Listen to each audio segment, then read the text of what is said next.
არ დამიჯერებ, მაგრამ შენი ლაიქი ყველაზე მნიშვნელოვანია. გამარჯობა საქართველო. ახლახანს დასრულდა UFC 320 და ქართულმა მებრძოლმა მერაბ დვალიშვილმა კიდევ ერთხელ დამაჯერებლად დაიცვა ტიტული. რებით დავიწყოთ და პერეირას ინტერვიუს გადაგითარგმნით.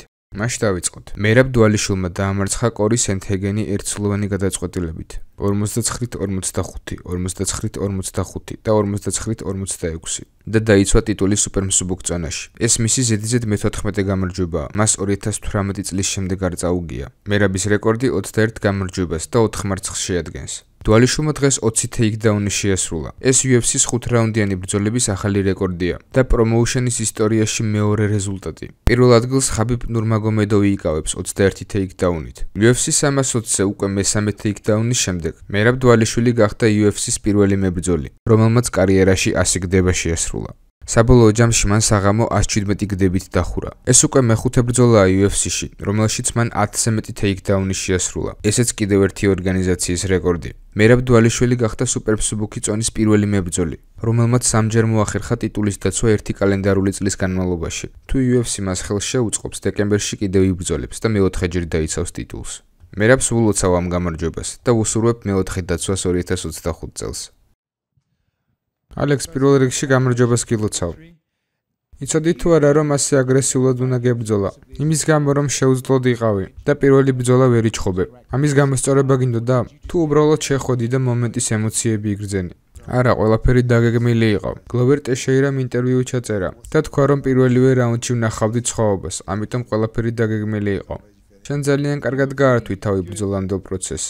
როცა მისი ნათქვამი არც ერთ სიტყვა გულთან ახლოს არ მეიტანე. თუ ვინც იძახდა მის მაგივრად, რა მნიშვნელობა აქვს? მაგრამ რეალისტურად რო შევხედოთ, რამდენად გაბრაზებული იყავი ამ სიტყვების გამო მასზე. თავისუფლებას არ ვაძლევ, რომ ასეთმა რაღაცეებმა ჩემზე იმოქმედოს. მაგიტომაც თქვი პრესკონფერენციაზე, რომ დენა ვაიტისთვის ეკითხათ, თუ რამდენჯერ თქვი ბრძოლაზე უარი. და დენამაც დაადასტურა, რომ არასოდეს მithქვამს უარი, სადაც არ უნდა ყოფილიყავი. ძალიან ბევრი რაღაც თქვა იმასთან დაკავშირებით, თუ როგორ უნდა დაუბრუნებულიყავი უკან და სახელოსნოში მემუშავა ბორბლებზე. ბევრი რამე, რაც არ უნდა ეთქვა. უნდა მეკითხა შენთვის ასეთი რაღაცა. პირისპირ დგომზე თქვი, რომ აღარ გინდოდა ბორბლების სახელოსნოში დაბრუნება.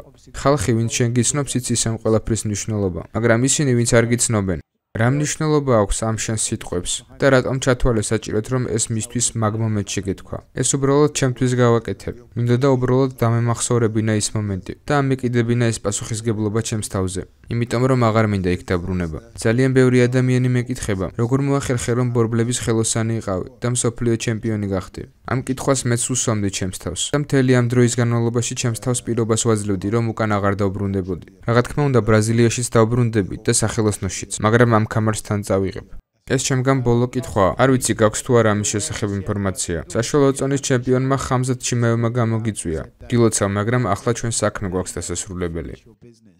იცი რა საქმეზეა საუბარი? და ხარ თუ არა დაინტერესებული, რომ ის ამოვიდეს და მასთან იბრძოლო? მადლობა მოლოცვისთვის, მაგრამ მე სუპერბრძოლა მჭირდება. მინდა ყველაზე მძიმე წონაში ვიბრძოლო. მაგრამ ერთადერთი რაც შემიძლია გითხრა, მადლობა მოლოცვისთვის. კიდევ ერთი ბრძოლა დაასრულე პირველ რაუნდში. ისევ შენი ძალის გამოყენებით. როგორი შეგრძნება გეუფლება, როდესაც ასე მალე ასრულებ ბრძოლას?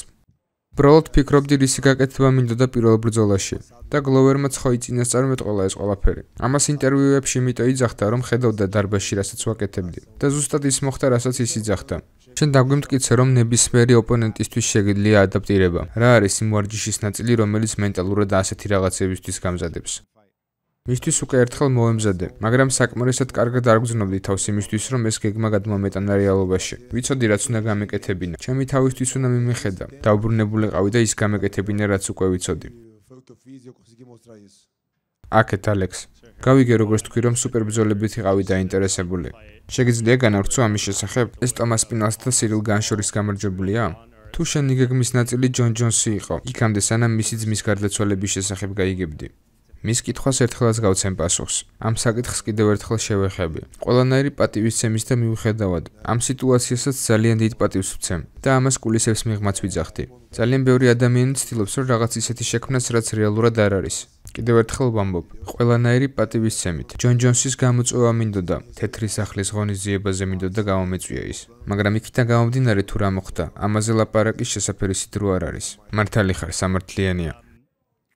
და მაინც მძიმე წონაში რომ გადასულიყავი. ახლა ვხედავთ რომ ძალიან ბევრი ჩემპიონი გადადის ზედა წონაში და კამარს ვაკანტურს ხდის. მზად ხარ რომ კამარზე უარი თქვა თუ მძიმე წონაშია ხვალ?